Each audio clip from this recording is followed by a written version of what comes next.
Hi friends, welcome to my channel. ఒక్క నిమిషం కోపం 10 ఏళ్ల బంధాన్ని బూడిద చేయగలదు. క్షణికావేశంలో మీరు అనే మాటలు మీ ప్రాణ స్నేహితుడిని లేదా కన్నవారిని జీవితాంతం మీకు దూరం చేయగలవు. ఆ ఒక్క క్షణాన్ని ఎలా జయించాలో ఈ వీడియోలో చూద్దాం. చాలా ఇంట్రెస్టింగ్గా ఉంటుందండి. వీడియో చివరి వరకు చూడండి. ఆర్యన్ ఒక ప్రతిభావంతుడైన సాఫ్ట్వేర్ ఇంజనీర్. తెలివితేటలు ఉన్నప్పటికీ ముక్కు మీద కోపం అతని బలహీనత. సుమిత్ర ఆర్యన్ తల్లి. ఓర్పుకు మారుపేరు. కొడుకులోని ఆవేశాన్ని చూసి నిరంతరం ఆందోళన చెందుతూ ఉంటుంది. రాఘవ ఆర్యన్ చిన్ననాటి మిత్రుడు. ఆర్యన్ అన్యాయంగా నిందించినా సహనంతో భరించే మనస్తత్వం కలవాడు. ఒకరోజు ఆర్యన్ తనలో తాను ఇలా అనుకుంటున్నాడు. అసలు ఆ బాస్కి ఏమనుకుంటున్నాడు? అందరి ముందు నన్ను అంత మాట అంటాడా? నా కష్టానికి ఇచ్చే విలువ ఇదేనా? ప్రాజెక్ట్ డెడ్లైన్ కోసం రాత్రింబవళ్ళు పనిచేస్తే ఒక్క చిన్న పొరపాటును పట్టుకొని వేలాడుతాడు. నా రక్తం మరిగిపోతుంది అనుకుంటాడు. ఆర్యన్ ఇంటికి వెళ్తుంది. అమ్మ సుమిత్ర తలుపు మెల్లగా తీసింది. తలుపు తీసిన తల్లి సుమిత్రను చూసి మరింత రెచ్చిపోతాడు. సుమిత్ర ఇలా అంటుంది, వచ్చావా నాయన? ఎంత తడిసిపోయావు? లోపలికి రా నాన్న, తల తుడుచుకో. వర్షంలో ఎందుకు అంత ఆలస్యమైంది? నీ కోసం వేడి వేడిగా అన్నం వండాను, వచ్చి తిందూరా రాయనా అంటుంది. అప్పుడు ఆర్యన్ అరుస్తూ, అమ్మా నీకెప్పుడు తిండి గురించేనా? అక్కడ నా జీవితం తలకిందులవుతుంటే నువ్వు అన్నం తింటావా అని అడుగుతావు. అసలు నీకు నా కష్టం అర్థమవుతాయా? ఇంట్లో కూర్చొని వంట చేసుకునే నీకు బయట ప్రపంచం ఉండే ఒత్తిడి గురించి ఏం తెలుసు? సుమిత్ర శాంతంగా, ఒత్తిడి అందరికీ ఉంటుంది ఆర్యన్, కానీ దాన్ని ఇంటి మీద చూపించకూడదు నాయన, కాస్త కూర్చోనాయన అంటుంది. కానీ ఆర్యన్కి చాలా కోపంగా డైనింగ్ టేబుల్ మీద ఉన్న గ్లాసుని విసిరి కొడతాడు. కూర్చోవాలా?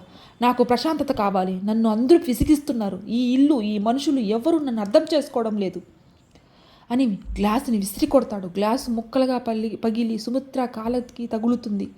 రక్తం వస్తున్న ఆమె ఏమీ అనదు. ఆర్యన్ అది గమనించకుండా తన గదిలోకి వెళ్ళి తలుపు దబాల్మని వేసుకుంటాడు. అప్పుడు ఆర్యన్ గదిలో పచారులు చేస్తుంటాడు. అప్పుడే రాఘవ నుండి ఫోన్ వస్తుంది. ఫోన్ ఎత్తి, హలో, ఇప్పుడు ఎందుకు ఫోన్ చేస్తావు రాఘవ నువ్వు అని ఆర్యన్ చాలా కోపంగా అంటాడు. రాఘవ అంటాడు, ఆర్యన్, అద్భుతమైన వార్తరా. మనం అనుకున్న ఆ స్టార్టప్ ఐడియాకి ఇన్వెస్టర్లు ఓకే చెప్పారు. రేపు పొద్దున్నే మనం మీటింగ్కి వెళ్ళాలి అని చెప్తాడు. ఆర్యన్ కోపంతో ఊగిపోతూ, మీటింగా? నీకు బుద్ధి ఉందా రాఘవ? నా మూడు ఎలా ఉందో నీకు తెలుసా?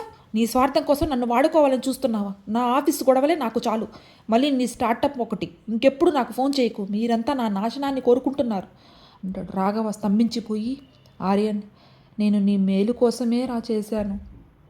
ఆర్యన్ ఇలా అంటాడు, చాలు ఆపు, నీ నీతులు నాకు వద్దు, ఫోన్ పెట్టు అంటాడు.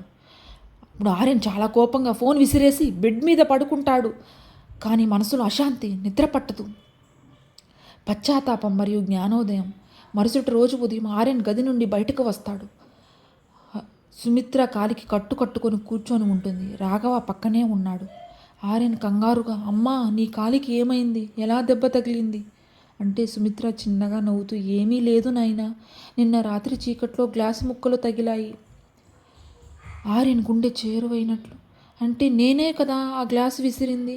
నన్ను క్షమించమ్మా, నేను కావాలని చేయలేదు అంటాడు. రాఘవ తీవ్రంగా, కావాలని చేయకపోతే సరిపోతుందా ఆర్యన్? నీ కోపం ఒక ఆయుధం లాంటిది. అది నువ్వు ఎవరి మీద వాడుతున్నావో కూడా చూడనివ్వవు. ఆర్యన్ తలదించుకొని, ఏమో రాఘవ, నా మీదే నాకే కంట్రోల్ ఉండటం లేదు. ఆ క్షణంలో ఏదో ఆవేశం నన్ను కమ్మేస్తుంది.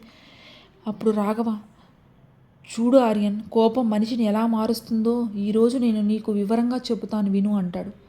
తన ఫ్రెండ్ రాఘవ ఇలా చెప్తాడు, మనం కోపంగా ఉన్నప్పుడు ఒక నిప్పు కణికను అవతలి వారి మీద విసిరాలని చేతిలోకి తీసుకుంటాం. ఆ నిప్పు అవతలి వాళ్ళ మీద పడుతుందో లేదో తెలియదు, కానీ దాన్ని పట్టుకున్న నీ చెయ్యి మాత్రం ఖచ్చితంగా కాలిపోతుంది.